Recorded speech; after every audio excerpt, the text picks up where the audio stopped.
Vous est-il déjà arrivé de vouloir terminer une tâche qui devrait prendre 90 minutes, et pourtant, après 8 heures de travail acharné, vous n'avez toujours pas fini? Il existe une explication neuroscientifique pour cela, et une manière simple de résoudre ce problème. Derrière les personnes les plus performantes au monde se cachent les 4 piliers du flow, qui permettent à n'importe qui de devenir productif sans effort. Ce sont les bases sur lesquelles repose le cerveau des personnes les plus productives de la planète. Nous allons les explorer dans un moment. Mais d'abord, parlons de ce qu'est le flow. Souviens-toi du dernier moment où tu étais incroyablement productif, complètement absorbé par ce que tu faisais. C'était le flow. Le flow, c'est un état de conscience où le travail devient presque sans effort. Tu as sûrement expérimenté le flow en faisant du vélo, en surfant, en jouant d'un instrument de musique, en chantant, en dansant, ou encore en travaillant sur un projet important. Beaucoup des plus grandes réalisations de l'humanité sont survenues pendant cet état de flow. Alex Honnold, dans le film Free Solo, était en état de flow lorsqu'il a escaladé El Capitan sans équipement. Sam Altman et son équipe d'OpenAI étaient en flow lorsqu'ils ont codé ChatGPT, un outil qui a déjà changé le monde. Marie Curie, pendant ses recherches pionnières, et Einstein, lorsqu'il a découvert la théorie de la relativité, étaient tous deux en train de puiser dans le pouvoir du flow pour accomplir des exploits surhumains. Et ce n'est pas qu'une métaphore. En réalité, plus de 10 000 études scientifiques ont démontré que les changements neurophysiologiques qui se produisent pendant l'état de flow améliorent des compétences cruciales pour réussir au XXIe siècle, comme l'apprentissage, la créativité et la productivité. Alors pourquoi ces personnes comme Alex, Sam, Marie et Einstein ont-elles pu accomplir de tels exploits? Parce que l'état de flow déclenche une cascade neurochimique dans le cerveau, augmentant les niveaux de dopamine, de norépinéphrine, d'anandamide, de sérotonine et d'endorphine, et activant les ondes cérébrales alpha-theta. Tous ces éléments permettent des performances optimales. Mais voilà le problème. Bien que le flow puisse résoudre tes problèmes de productivité, encore faut-il savoir comment y accéder à la demande. Et pour beaucoup de gens, cet état reste insaisissable. Pourquoi? Parce que notre façon de travailler au XXIe siècle est loin d'être propice à l'état de flow. Entre les distractions omniprésentes et le stress chronique, le flow semble impossible à atteindre. Stoppez tout! Vous voulez devenir libre financièrement?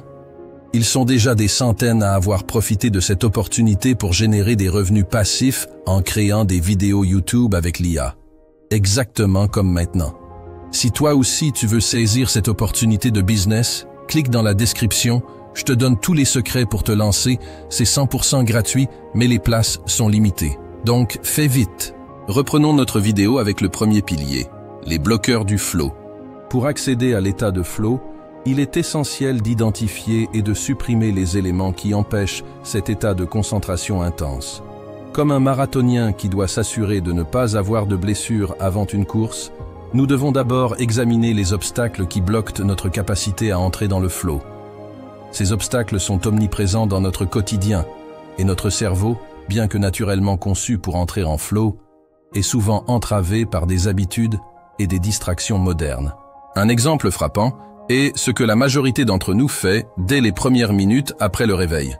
Vérifier son téléphone. En effet, 80% des gens consultent leur téléphone dans les 15 premières minutes de la journée. Ce réflexe, apparemment anodin, est en fait un bloqueur de flow majeur. Pourquoi? Parce que ton téléphone est une source inépuisable de distractions, notifications, emails, réseaux sociaux et autres sollicitations constantes. En commençant ta journée par cette surcharge d'informations, tu crées un environnement où ton cerveau est constamment en mode réaction, plutôt qu'en mode action. Cela met en place un état d'esprit où la concentration est fragmentée et où il devient presque impossible de trouver la profondeur nécessaire pour entrer dans le flow. Ton téléphone agit comme un barrage qui bloque l'écoulement naturel de ton attention. Il inonde ton cerveau d'informations superficielles, de micro-décisions et de distractions sans fin, ce qui empêche l'état de flow de s'installer. En vérifiant les réseaux sociaux ou en consultant des emails, tu imposes à ton cerveau une série de micro-interruptions, Et chaque fois que tu es interrompu, il faut environ 23 minutes pour retrouver un état de concentration profonde. Imagine donc l'impact si tu commences ta journée par une distraction aussi envahissante que ton téléphone. La clé pour éviter ce blocage est simple, mais puissante. Le flow avant téléphone. L'idée est d'éviter toute interaction avec ton téléphone pendant les 2 à 3 premières heures de ta journée. À la place, concentre-toi sur ta tâche la plus importante. C'est pendant ces premières heures de la matinée que ton cerveau est le plus frais, le plus disposé à entrer dans le flow. Voici quelques raisons neuroscientifiques qui expliquent pourquoi cette stratégie fonctionne. Pendant la nuit, ton cerveau traverse différentes phases de sommeil, dont des phases où il produit des ondes cérébrales, θ et delta, similaires à celles du flow. En gardant ce calme mental le matin, tu as une meilleure chance d'entrer rapidement dans un état de concentration profonde. Les premières heures du matin sont souvent les plus calmes de la journée. Le monde extérieur, les emails, les messages, les réseaux sociaux, n'a pas encore envahi ton espace mental. C'est le moment idéal pour te plonger dans une tâche sans perturbation. En accomplissant une tâche cruciale dès le début de ta journée, tu prends de l'avance. Tu ressens une satisfaction immédiate, ce qui t'incite à maintenir cet élan productif. Plus tu réalises de choses importantes tôt dans la journée, moins tu seras stressé pour la suite. Tu te demandes peut-être comment réussir à ne pas toucher ton téléphone dès le réveil, surtout si cela fait partie de ta routine. Il est vrai que cette habitude est difficile à changer, notamment parce que les smartphones sont conçus pour être addictifs. Ils nous apportent des petites doses de dopamine à chaque notification, nous rendant accros à cette stimulation constante. Cependant, l'état de flow offre une satisfaction bien plus profonde que n'importe quelle interaction sur ton téléphone. Lorsque tu commences à expérimenter cette concentration fluide, où tu es totalement absorbé par ce que tu fais, l'envie de toucher à ton téléphone diminue progressivement. Le flow devient, en quelque sorte, une drogue beaucoup plus puissante, un état de productivité sans effort où tu accomplis plus en moins de temps, tout en prenant un plaisir immense à ce que tu fais. Même si tu as réussi à éliminer les bloqueurs qui t'empêchent d'atteindre l'état de flow, il te manque peut-être encore un élément fondamental pour maximiser tes chances d'entrer dans cet état de productivité intense, tes prédispositions au flow. C'est un peu comme avoir une condition physique optimale avant de courir un marathon. Si tu veux courir vite et loin, ton corps doit être prêt. Pour le flow, c'est la même chose. Ton état physique, mental et ton environnement jouent un rôle crucial dans ta capacité à accéder au flow. Qu'est-ce que les prédispositions au flow? Les prédispositions au flow représentent ta capacité naturelle à entrer dans cet état de concentration optimale. Ce n'est pas quelque chose que tu peux forcer à apparaître d'un coup de baguette magique, mais c'est un état que tu peux rendre beaucoup plus accessible en ajustant certains aspects de ta vie quotidienne. En d'autres termes, tu peux entraîner ton corps et ton esprit à être plus enclin à entrer dans le flow, à condition de comprendre les éléments qui influencent ce processus. Pour maximiser tes prédispositions au flow, tu dois optimiser 3 aspects principaux: ton corps, ton mental et ton environnement. Ton corps est le véhicule qui te mène à l'état de flow. Si tu n'es pas en forme physiquement, si tu manques de sommeil, si tu es fatigué ou mal nourri, entrer en flow sera beaucoup plus difficile. Pour maximiser tes chances d'atteindre cet état, voici quelques conseils. Le flow est intimement lié aux cycles cérébraux. Les ondes θ et delta que ton cerveau produit pendant les phases profondes de sommeil sont très similaires aux ondes alpha-θ que l'on observe pendant l'état de flow. En d'autres termes, plus ton sommeil est réparateur, plus tu es susceptible d'entrer en flow facilement. Priorise un sommeil de qualité, avec des horaires réguliers et une quantité suffisante de repos. L'exercice régulier améliore non seulement ta santé physique, mais aussi ta santé mentale. Il augmente les niveaux de dopamine et de sérotonine, 2 neurotransmetteurs essentiels pour favoriser l'état de flow. Un corps en bonne santé est plus apte à supporter les longues périodes de concentration intense. Ton cerveau fonctionne comme une machine et il a besoin de carburant pour tourner à plein régime.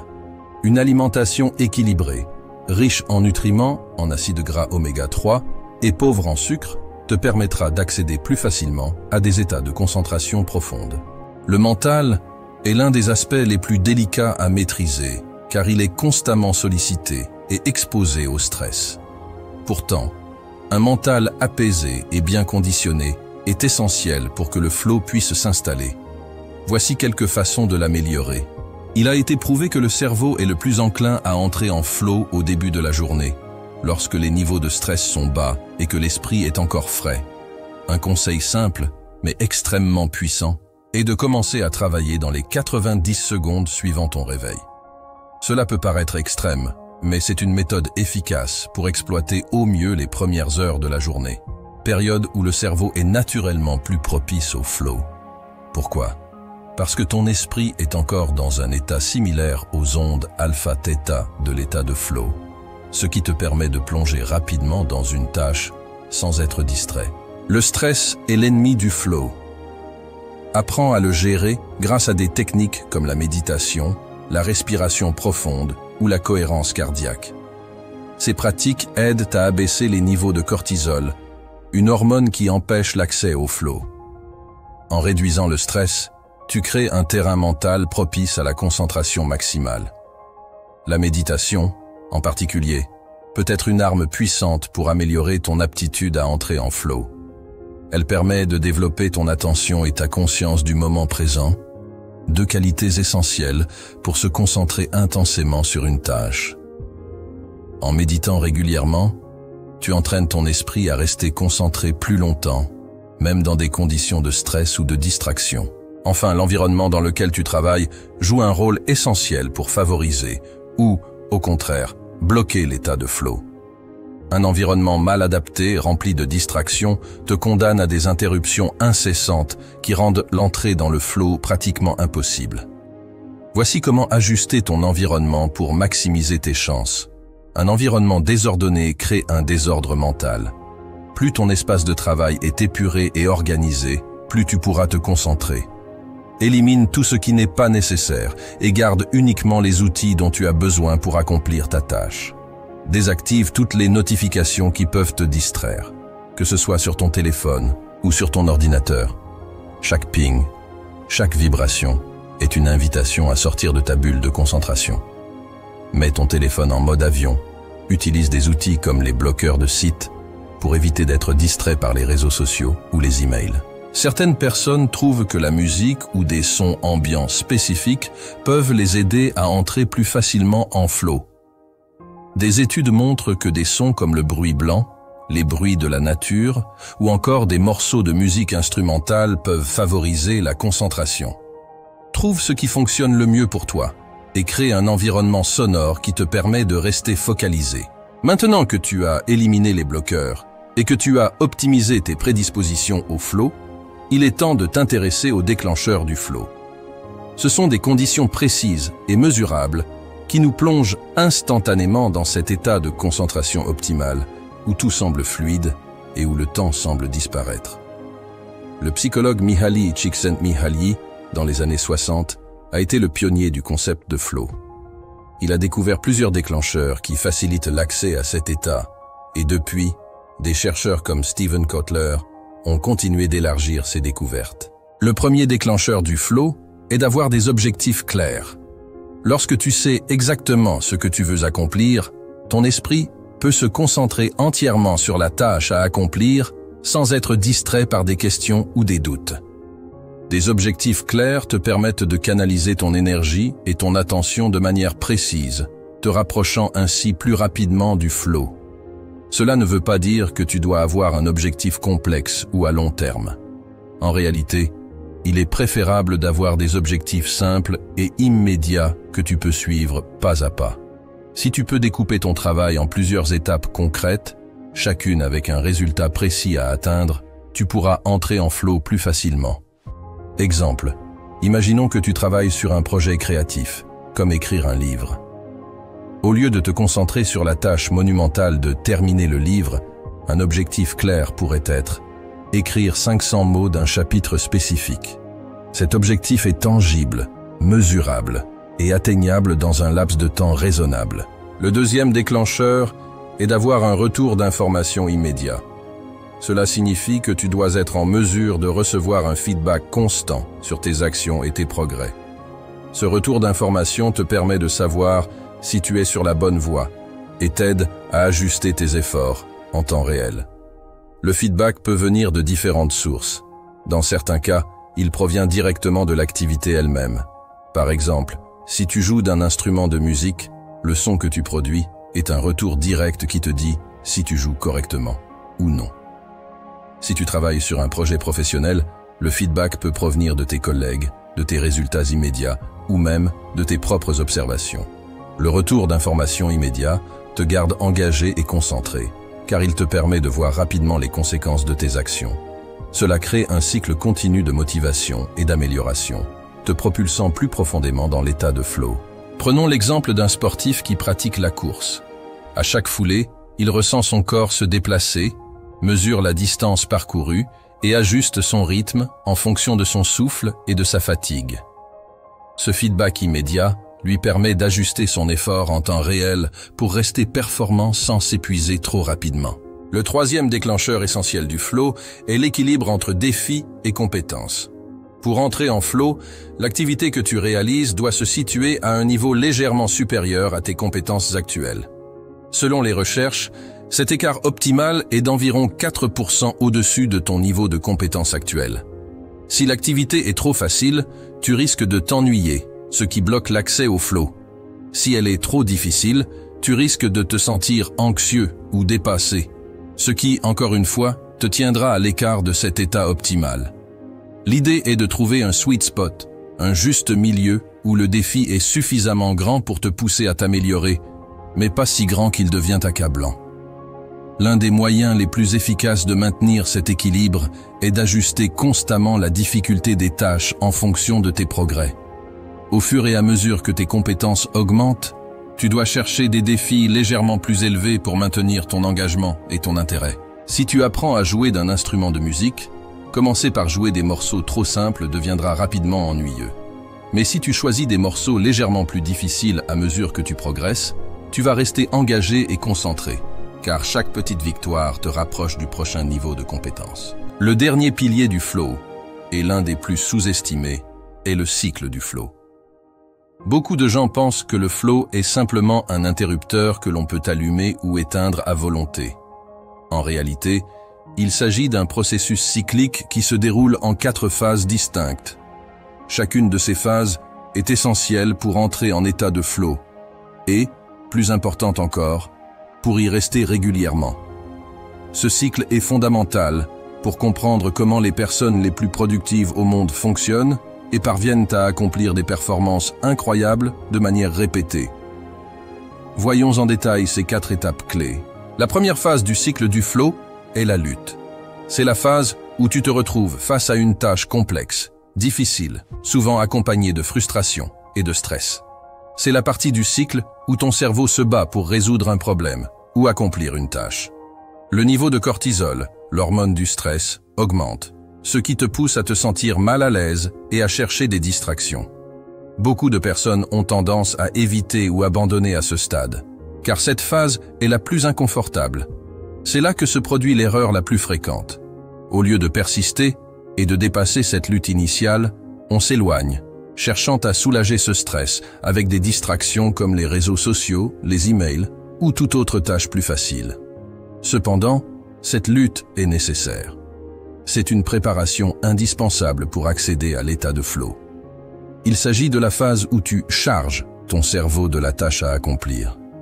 Plus tu persistes dans cette lutte, plus tu rapproches ton cerveau de l'état de relâchement qui suit. Au lieu d'essayer de sauter cette étape, accepte-la. Prends conscience qu'elle fait partie du processus et apprends à t'y habituer. Utilise des techniques comme la respiration profonde ou des micro-pauses pour rester concentré et traverser cette phase difficile. La deuxième phase est celle du relâchement. Après avoir traversé la lutte, ton cerveau commence à libérer la tension accumulée. C'est une phase où tu arrêtes de forcer activement pour résoudre le problème. Au lieu de cela, tu te laisses aller. Détends ton esprit et ton corps. Le relâchement permet à ton cerveau de basculer dans un mode plus créatif et intuitif. Les neurotransmetteurs comme la dopamine et la sérotonine commencent à se libérer, favorisant un état de relaxation et de plaisir. C'est souvent dans cette phase que les idées surgissent de manière inattendue, presque comme par magie. Pour faciliter le relâchement, beaucoup de personnes trouvent utile de faire quelque chose de léger ou de routinier. Marcher, écouter de la musique, méditer ou simplement se détendre sans effort mental. Cette pause est indispensable pour désactiver la pression mentale et préparer ton esprit à entrer dans le flow. La troisième phase, et probablement la plus recherchée, est l'état de flow lui-même. Après la lutte et le relâchement, ton cerveau atteint enfin cet état de grâce où tout semble fluide. Dans cet état, la préfrontalisation du cortex, la partie du cerveau responsable de la pensée analytique et de l'autocritique, se réduit. Ton esprit devient moins conscient de lui-même, plus instinctif, et tu es capable de prendre des décisions rapidement et efficacement. Le flow se caractérise par une concentration intense, un sentiment d'immersion totale et une perte de la notion du temps. Dans cet état, tu n'as pas l'impression de fournir des efforts.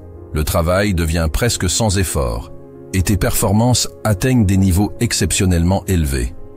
Cette phase est un véritable pouvoir cognitif où tu te retrouves à faire plus en 1 heure qu'en plusieurs heures passées dans un état normal de productivité.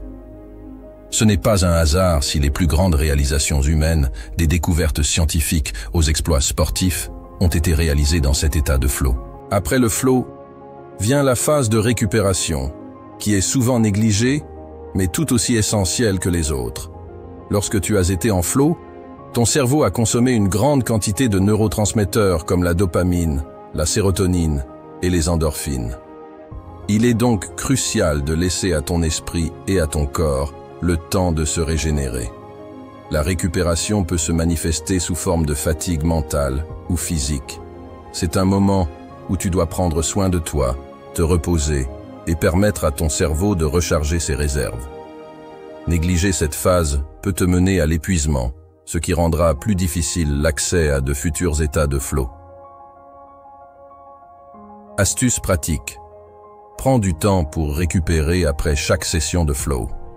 Cela peut inclure des activités relaxantes comme dormir, pratiquer la pleine conscience ou tout simplement passer du temps à ne rien faire de trop exigeant mentalement. Ces moments de récupération sont essentiels pour préparer ton cerveau à la prochaine phase de lutte et à un nouveau cycle de flow. Te voilà équipé des 4 piliers du flow. Chacun d'eux représente une pièce maîtresse qui, une fois intégrée dans ton quotidien, peut te permettre d'accéder à un niveau de productivité hors du commun. À une époque où la distraction est omniprésente, comprendre et maîtriser ces principes te donnera un avantage compétitif indéniable. En appliquant ces principes, tu vas commencer à voir des changements radicaux dans ta productivité. Tes journées seront remplies de moments où tu seras totalement absorbé dans ton travail, où tu perdras la notion du temps et où tu accompliras plus que tu n'aurais jamais cru possible. Ce que tu fais aujourd'hui détermine où tu seras demain. Le flow est ta clé pour dominer ta productivité. Pas seulement pour avoir l'air occupé, mais pour vraiment avancer, produire des résultats de qualité et atteindre des niveaux de performance dignes des plus grands. C'est ce qui te permettra de transformer tes ambitions en réalisations concrètes, jour après jour. Alors, commence dès maintenant et laisse le flow devenir ton allié le plus puissant.